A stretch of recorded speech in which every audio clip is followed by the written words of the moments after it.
Good morning and welcome back to the Padilla Family Homestead. I'm recording this on Sunday, February 2nd of 2025, and I am uncovering the beds for the first time in probably about a month. I think I did one other check-in with you guys where I uncovered, but I'm uncovering for a week because we're going to be up in the 70s here. But we did have some temperatures that were we hit like -1 degrees is the actual temperature, I think, one night. We had very low lows. And I want to show you kind of where things are because this is my first time seeing it. And I'm kind of surprised by some of the results. Some of them I am not. So the first one, I am not surprised that the calendula died.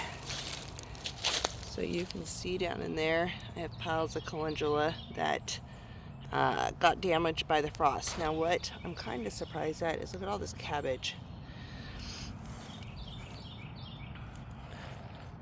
The cabbage is looking great. The Brussels sprouts are looking great. So I am very excited for these to continue growing and to hopefully get some stuff off of them. I am going to leave these open because of our temperature, but I may harvest some of the outer leaves coming up here because we're going to be moving soon, and so I'm probably going to go through and do a pretty decent harvest before I go and go ahead and just reap what I can. Then our kale, not surprising at all, is doing amazing. The other not surprising thing, I have so many weeds. So we have all of our kales are doing great in here and they're looking rather beautiful.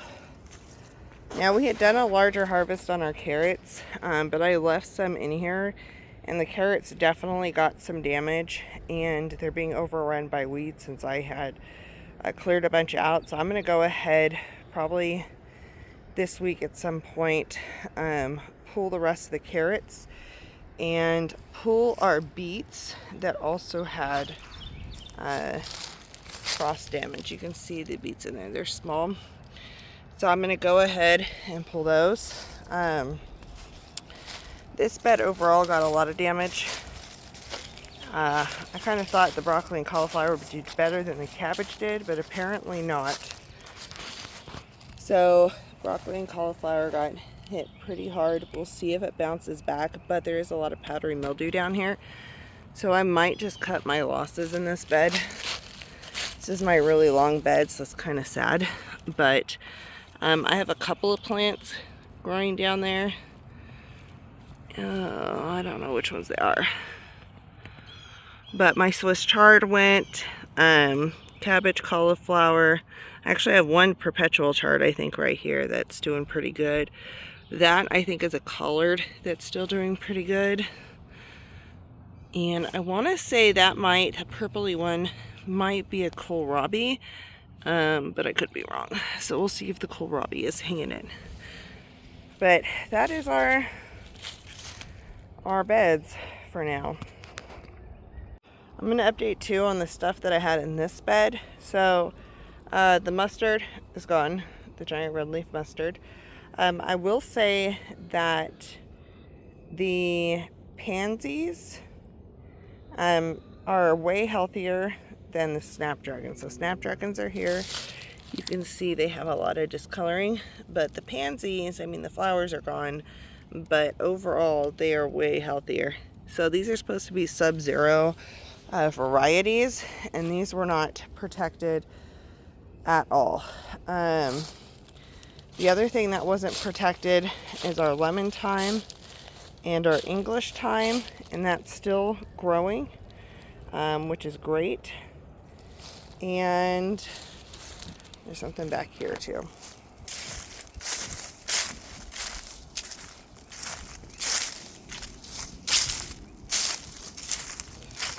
We have parsley that got hit really hard.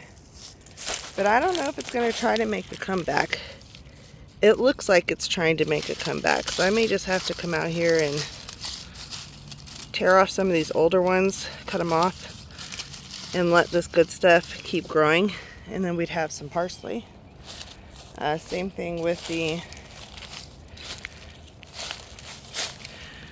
curly leaf parsley. Most of it is down, but that's pretty good, and I didn't protect that at all. So the last thing is the asparagus is sleeping, which is good.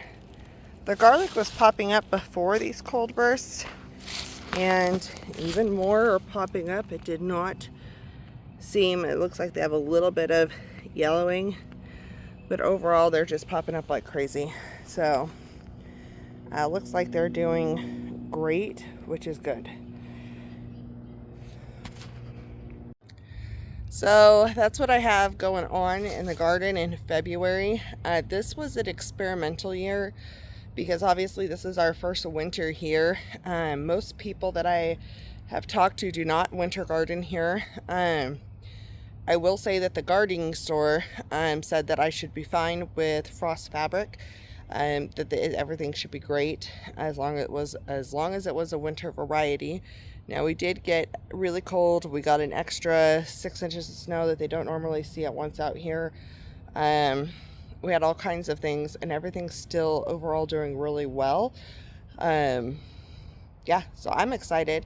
I will say in this big one that I'm standing next to, there is a spot on here. This is the one that I had fixed with the fabric glue. There was a corner that it tore the frost fabric pretty good. So I don't know if that could have affected to cold getting in or whatnot, or if these things just are not good things to try to grow over the winter, which is fine. I feel like they're more of a fall spring crop anyway. I just didn't get them out here early enough. So I'm not worried about it one way or another. I'm just thankful that cabbage is doing great. I'm gonna be doing some soup with it hopefully, and just stir frying it. So, or sauteing it, stir fry or saute. But that's what's going on out here. I hope that wherever you are gardening, that you have something. If you have a break in the weather, that you get to go out and experience it. I am not going to be spending a lot of time in the garden this weekend, unfortunately, because we are apartment / duplex hunting right now, because we are not going to be buying right now. So that's what we are doing at this moment. We're about to head out too. So thank you for watching. I know I had no videos last week. Monday's video should have been a tea time with Jen, and then today's Wednesday that you are seeing this. And I'm giving you the garden update, and then we should hopefully have something for you Friday. We had the bug really bad, and getting over all of that, but doing good. So thank you for joining, and we will see you back for the next video.